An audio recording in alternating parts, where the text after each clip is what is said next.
My name is Yvonne. I am 62 years old, and my occupation is a retired high school principal. She paraded through my beautiful living room, treating my only son like a doormat, and my lifelong home like her own personal jackpot. I warned everyone that this girl was only after my estate, but nobody listened. They all thought she had won, right up until the moment her smug, greedy smile was completely wiped away by the cold, hard truth of a single piece of paper. It was a Tuesday morning when the unthinkable happened. I was standing in the foyer of the Atlanta home I had paid off with decades of double shifts and sheer determination, holding a freshly printed eviction notice with my name on it. My son Marcus stood a few feet away, his warm brown eyes wide with absolute bewilderment. At 35, Marcus was a brilliant IT specialist, but possessed a heart far too trusting for this world. He looked back and forth between me and the paper, completely failing to grasp the nightmare unfolding in our own house. And then there was Nia. 30 years old, draped in expensive fabrics. She certainly did not pay for Marcus's new wife, was practically vibrating with victory. She strutted across the gleaming hardwood floors. I had spent weekends polishing her heels, clicking like a countdown to my departure. She did not even look at me as she began dictating her plans to the moving men she had prematurely hired. She pointed at my grandmother's antique mahogany credenza, declaring it outdated and ordering it tossed into the nearest dumpster. She ran her hands over the custom crown molding, already calculating the market value and the profit she was about to make off my life's work. I watched her gloat. I watched the sheer arrogance radiate from her every movement as she treated me like a pesky squatter in her newly acquired castle. Marcus finally stammered out a weak protest, but Nia just patted his cheek with a condescending smirk, telling him it was time for them to build their wealth without me dragging them down. She thought she had outsmarted me. She thought she had perfectly orchestrated my ruin. But beneath my silent exterior, a fierce fire was roaring, because I knew a secret about this house that was about to legally and permanently erase that smug, triumphant smile from her face forever.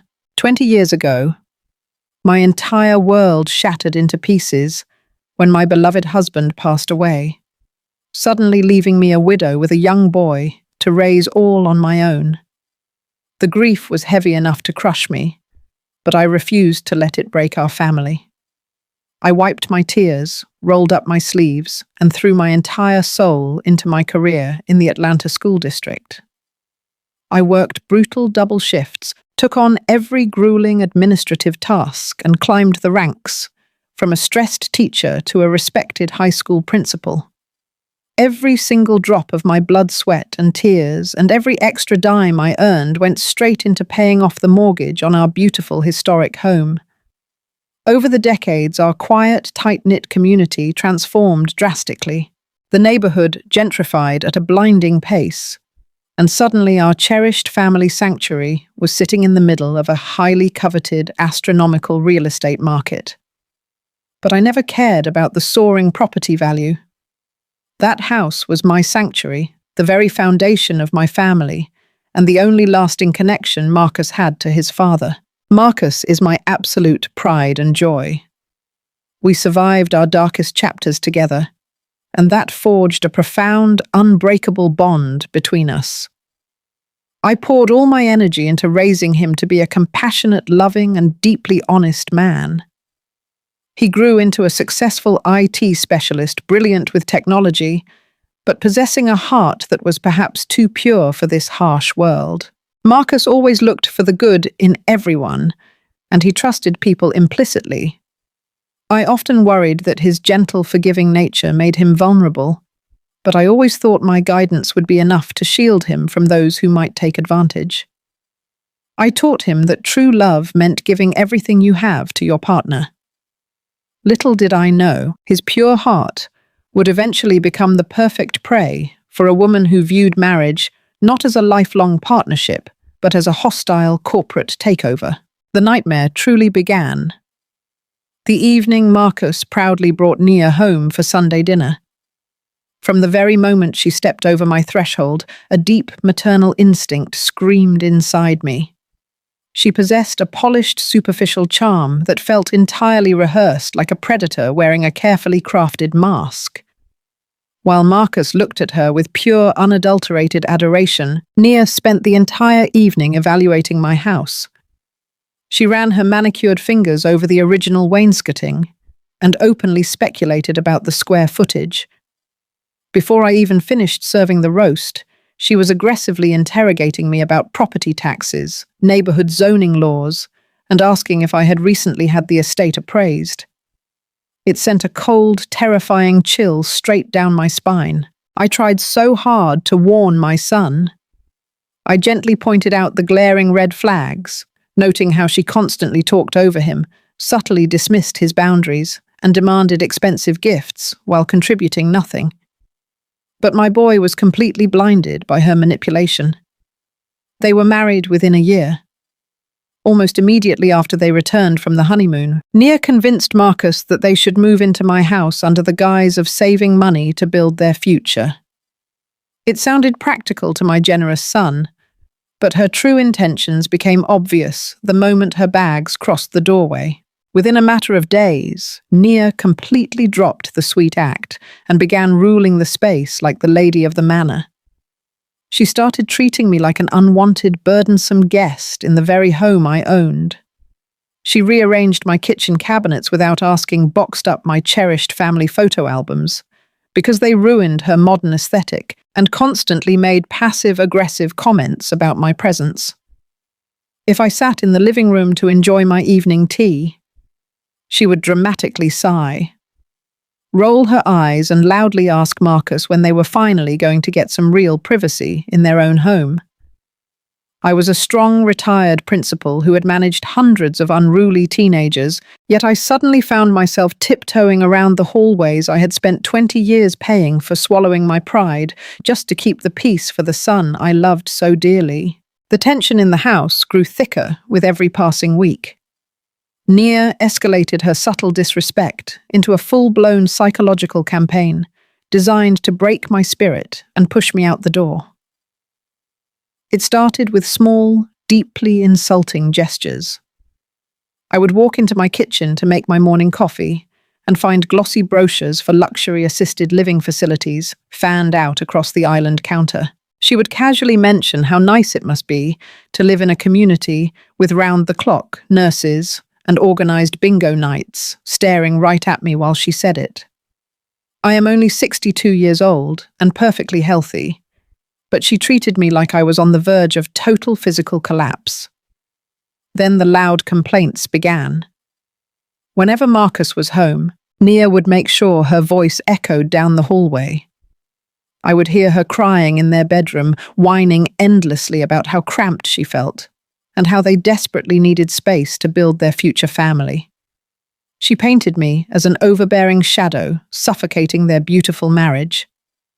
Marcus, my sweet, naive boy, was completely torn.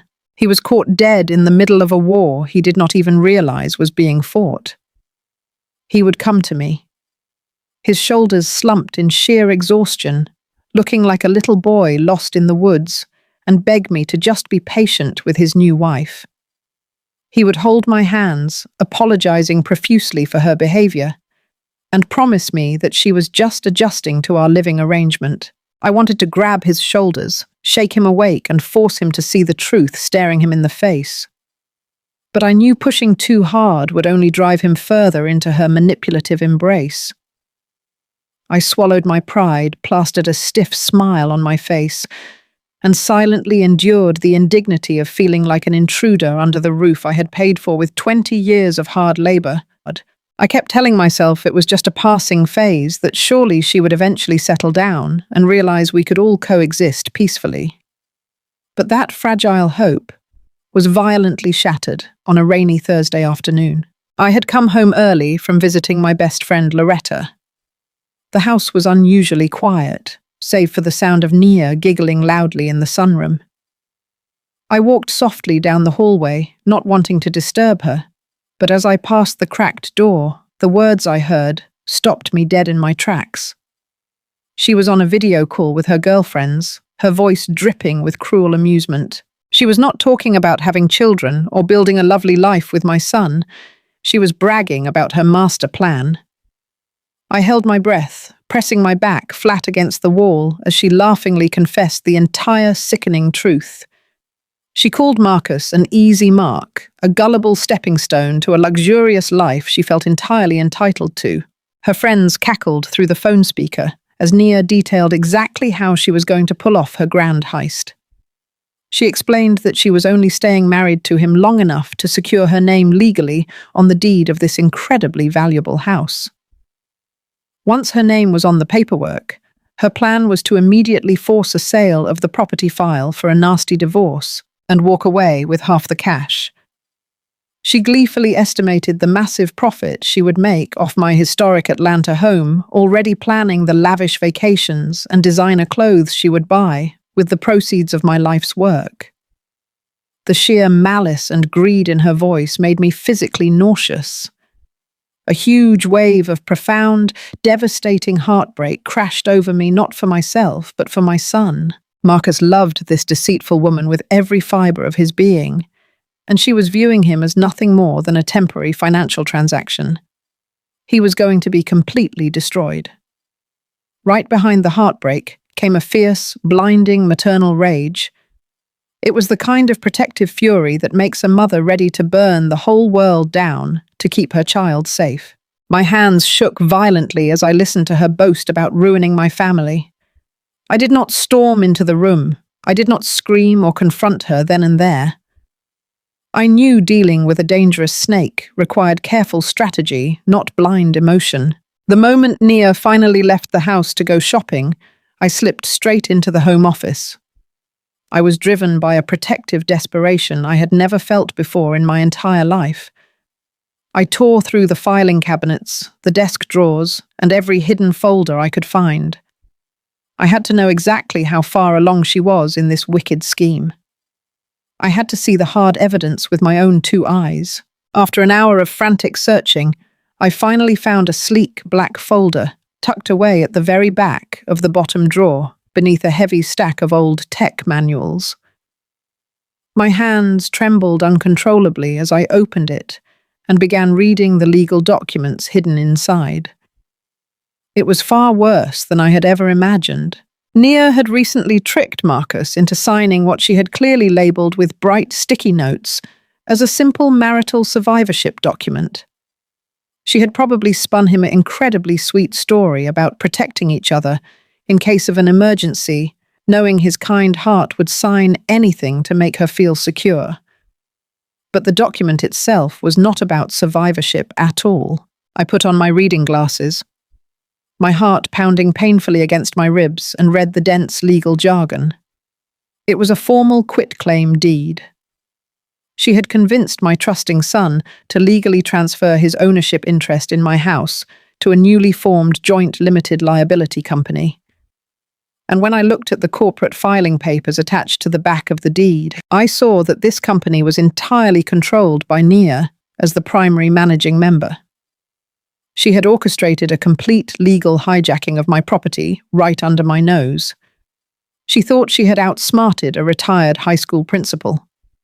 She thought she had successfully stolen the inheritance I built for my only child and legally bound him to a massive financial loss. But as I stared at the signature of my foolish, trusting son on that fraudulent piece of paper, my sheer panic slowly melted into cold, calculating determination. She had made one catastrophic, fatal mistake in her brilliant master plan, and I was going to use it to completely destroy her. I did not scream. I did not storm through the house throwing things or immediately call my son to demand an explanation. After 30 years of managing hormonal teenagers and irate parents in a high school, I knew that losing my temper would only give the enemy the upper hand. I needed to act with absolute precision. I took out my phone and carefully photographed every single page of that fraudulent quitclaim deed and the corporate filings. I made sure the lighting was perfect and every signature was legible. Then I placed the documents exactly where I found them sliding the black folder beneath the heavy stack of old tech manuals. I smoothed out my blouse, grabbed my purse, and walked right out the front door. I got into my car, locked the doors, and took a long, deep breath to steady my shaking hands. Then I dialed the one person I knew could help me navigate this nightmare. I called my brother-in-law, Jamal. Jamal is a sharp, no-nonsense real estate attorney with a prominent practice in downtown Atlanta. When my husband passed away, Jamal stepped up and helped me organize all my affairs, and he had always treated Marcus like his own son. He answered on the second ring, and the moment he heard the unusual tightness in my voice, he cleared his afternoon schedule. I drove straight into the city, fighting through the thick Atlanta traffic, my mind racing a mile a minute. When I finally walked into his sleek, glass-walled office, I did not even bother with small talk. I simply slid my phone across his massive mahogany desk and told him to read the documents I had photographed. Jamal put on his reading glasses and leaned back in his leather chair. I watched his face closely as his eyes scanned the digital pages. At first, his brow furrowed in confusion, but as he reached the final signature page, his expression darkened into a formidable scowl. He read through the corporate filing for Nia's limited liability company, and I could see the anger tightening his jaw. Jamal is a man of very few words, but his legal mind is an absolute steel trap. He took off his glasses, folded his hands on the desk, and looked at me with a mixture of profound disgust for my daughter-in-law and deep sympathy for my son. He asked me how long Nia had been living in my house, and I told him the entire miserable story. I laid out her psychological warfare, the assisted living brochures, the manufactured arguments, and finally, the overheard phone call where she gleefully plotted to steal my home and destroy my son. Jamal listened quietly, never interrupting, simply absorbing every detail of her malicious plan. When I finished speaking, the silence in the room was heavy. I braced myself for a complicated legal battle. I fully expected him to tell me we would have to drag Nia through years of expensive civil litigation just to protect my property. Instead, Jamal let out a slow, rumbling laugh that completely caught me off guard. He shook his head, tapped his index finger against the screen of my phone, and smiled a very dangerous smile. He leaned forward and told me I did not need to worry about a long court battle because Nia had made a catastrophic legal miscalculation. He reminded me of the extensive estate planning we had done together nearly a decade ago. Back then, Jamal had strongly advised me to protect my assets from probate and any potential future liabilities. Under his strict guidance, I had legally transferred the full ownership of my historic Atlanta home into a revocable living trust. I was the sole trustee, and I held absolute, unquestionable control over the property for the entirety of my natural life. Marcus was listed strictly as a beneficiary. He would only inherit the property upon my passing. Jamal broke it down for me in simple, crystal-clear terms. He explained that Marcus cannot legally transfer ownership of a house because he absolutely does not own it. Nia had spent months manipulating my sweet, trusting boy. She had spun a web of lies, hired a shady notary, and tricked her own husband into signing away an asset he never legally possessed in the first place. Her grand master plan, her secret corporate filings, and her precious quitclaim deed were entirely worthless. They were nothing more than expensive pieces of scrap paper. The relief that washed over me was so sudden and powerful that I actually felt dizzy. I closed my eyes and let out a breath I felt like I had been holding for months. My house was safe. My legacy was secure. But the relief was quickly replaced by a cold, righteous anger. Nia had tried to render me homeless. She had tried to steal my life's work and break my son's heart just to fund her extravagant lifestyle. I looked at Jamal, and I told him that simply exposing her lie was not enough. I wanted to teach her a lesson she would never forget. I wanted her to feel the exact same humiliation and terror she had tried to inflict upon me. Jamal completely agreed.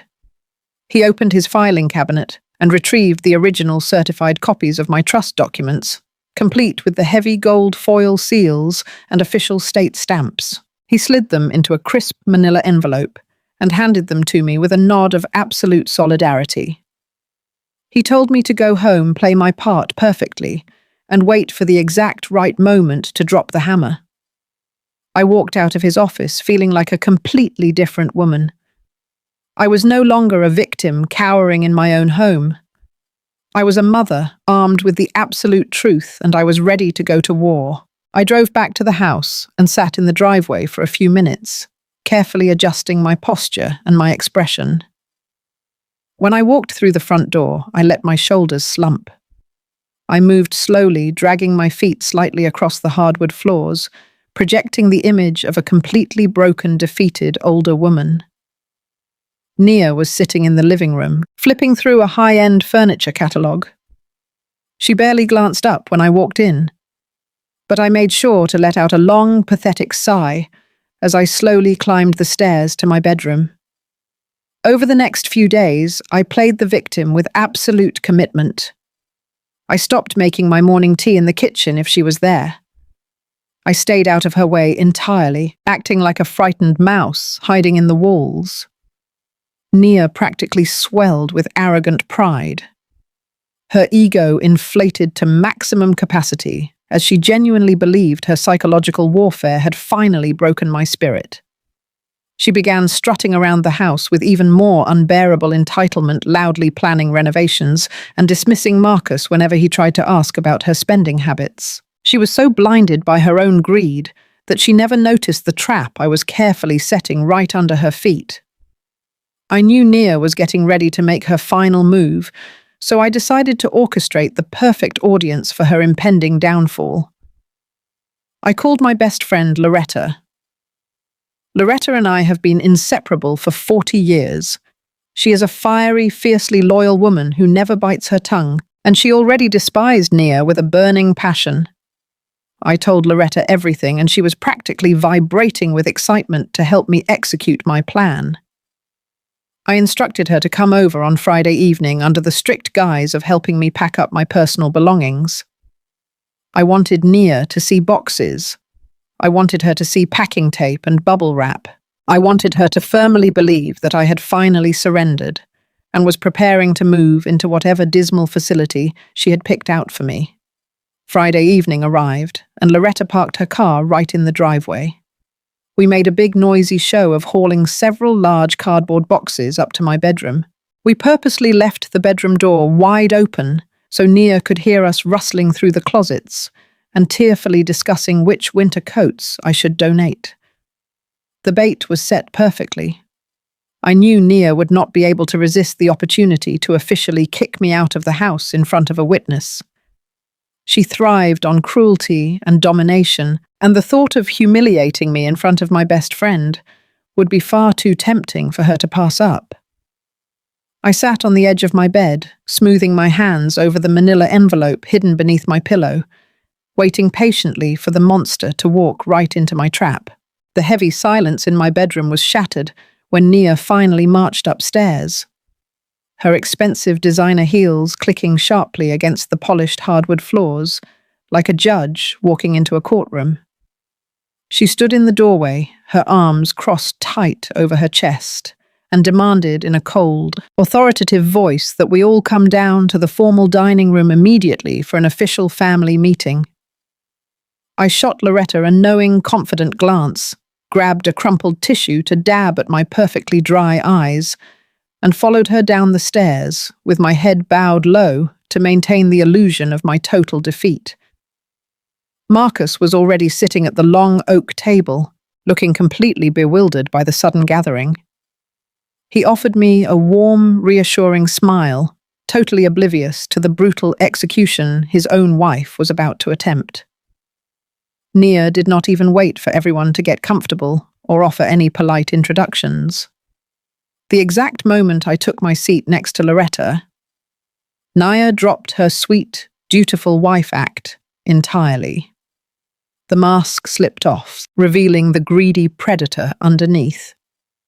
She stood proudly at the head of the table, radiating absolute arrogance, and dramatically slammed a thick manila folder down onto the polished wood with a loud, resounding smack.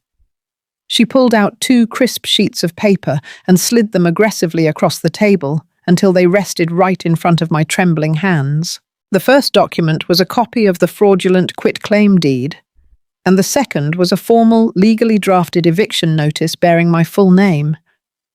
Nia looked down her nose at me, her voice dripping with pure venom, and loudly declared that she was the new legal owner of the property.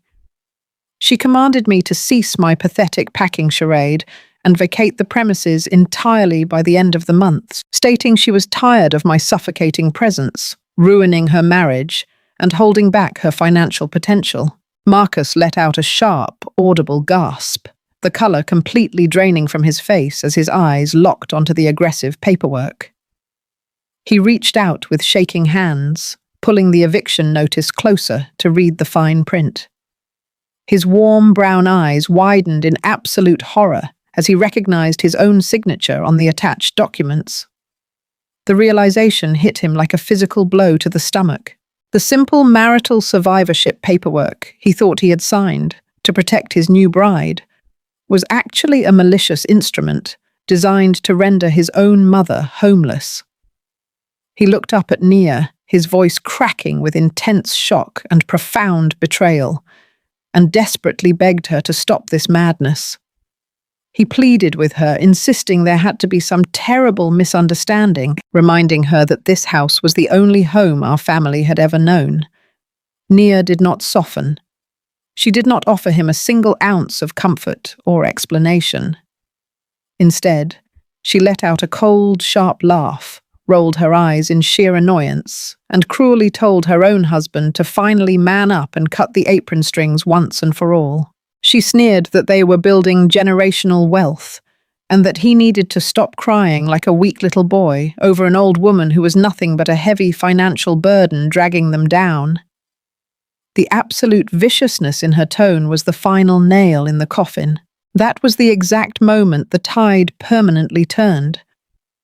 I slowly lowered the crumpled tissue I had been holding against my face. I stopped trembling, squared my shoulders, and sat up perfectly straight in the heavy mahogany chair I had purchased 20 years ago. The air in the dining room suddenly shifted, growing icy and perfectly still as I locked my gaze onto hers. I looked Nia dead in the eye, stripping away every single ounce of the frail, defeated persona I had been carefully wearing for the past week. I reached down into my large leather purse, my fingers wrapping tightly around the certified envelope my attorney Jamal had prepared specially for me. I pulled out the heavy official trust documents complete with their thick gold foil seals and state registry stamps and placed them deliberately on the table, right on top of her entirely worthless eviction notice. I kept my voice incredibly calm, low and terrifyingly steady, as I meticulously broke down the harsh reality of her spectacularly failed master plan. I explained that she had spent months manipulating my trusting son, lying to her greedy friends, and plotting a hostile corporate takeover of a property that was never actually up for grabs. I pointed a steady finger directly at her forged quitclaim deed and informed her that Marcus could not legally transfer the ownership of the house because he absolutely did not own it in any capacity whatsoever. I watched her confident posture begin to fracture and crack as I detailed how my historic Atlanta home had been securely locked inside a completely bulletproof, revocable living trust for nearly a decade. I explained in clear legal terms that I was the sole trustee with absolute unquestionable control over the estate, and Marcus was merely a named beneficiary who would receive nothing until upon my passing. I told her that she had tricked her husband into signing away an asset he never legally possessed, making her grand corporate filings, her newly formed limited liability company, and her precious deed entirely void and completely worthless. The physical transformation on Nia's face was an absolute masterpiece of poetic justice. Her smug, triumphant smile vanished instantly, replaced by a sudden sickening wave of sheer panic and profound humiliation that washed the color right out of her cheeks. Her jaw practically unhinged, and her eyes darted frantically between the shiny gold seals on my documents and the horrified, disgusted face of my son. The arrogant queen of the castle had suddenly realized she was standing completely defenseless in a fortress she could never conquer. Loretta let out a loud, deeply satisfying chuckle from beside me, leaning back in her chair, crossing her arms and enjoying the magnificent show. I stood up slowly, towering over Nia's utterly shattered ego, and delivered my final, uncompromising verdict. I told her that she had brought nothing but deceit, greed, and poison into my family's home, and I was officially evicting her from my property, effective immediately. I fiercely demanded she pack her bags and get out of my house that very minute before I called the police to formally report her for attempted real estate fraud and elder abuse. The immediate aftermath was a chaotic explosion of pure rage and unchecked entitlement. Realizing she had been thoroughly outsmarted and utterly defeated, Nia completely lost whatever tiny shred of dignity she still had left. She threw a massive, screaming tantrum right there in the middle of my formal dining room, violently sweeping her worthless legal papers off the table and storming up the stairs like a spoiled toddler. We could hear her slamming heavy cabinet doors and furiously throwing objects across the master bedroom as she frantically packed her expensive designer bags. When she finally came stomping back down the stairs, aggressively dragging her heavy suitcases behind her, she did not even try to apologize or salvage her relationship with my son. Instead, she unleashed a toxic torrent of vicious insults, cursing us both out and revealing the absolute darkest depths of her true colors. She called Marcus pathetic, screamed that she had wasted a valuable year of her youth on a broke mama's boy, and aggressively swore she would take him for everything he had in divorce court. Marcus did not say a single defensive word. He just stood silently by the front door, his trusting heart visibly shattered into a million pieces, and quietly opened the door for her. She stormed out into the warm Atlanta night, slamming the heavy wooden door behind her so hard the glass panes rattled. The silence that settled over the house afterward was incredibly heavy, but it was also profoundly cleansing. Marcus collapsed onto the living room sofa, leaned forward and finally buried his face in his hands, quietly sobbing as the brutal reality of his fake marriage washed over him. I walked over, sat down close beside him, and wrapped my arms tightly around his shaking shoulders, just like I had done when he was a little boy. I did not say I told you so, and I did not offer any harsh lectures. I simply held my son, letting him grieve the illusion he had loved so fiercely. The very next morning, a heartbroken but fully awakened Marcus marched straight into Jamal's law office and officially filed for a total annulment based on extreme marital fraud. It was a painful lesson for him to learn, but it fundamentally changed him for the better. That evening, Marcus and I sat together quietly on the front porch with 2 steaming cups of tea. We shared a tearful, incredibly healing moment. The toxic poison had been permanently removed from our lives. Our deep familial bond was completely restored. And most importantly, our family home was finally safe. Looking back on that entire terrible ordeal, the absolute greatest lesson I learned was the critical necessity of legally protecting everything you have worked your entire life to build. You can never truly predict the kind of sheer greed that might try to casually walk right through your front door, cleverly disguised as pure, innocent love. My experience also served as a profound reminder that a mother's intuition is an incredibly powerful, undeniably accurate force of nature.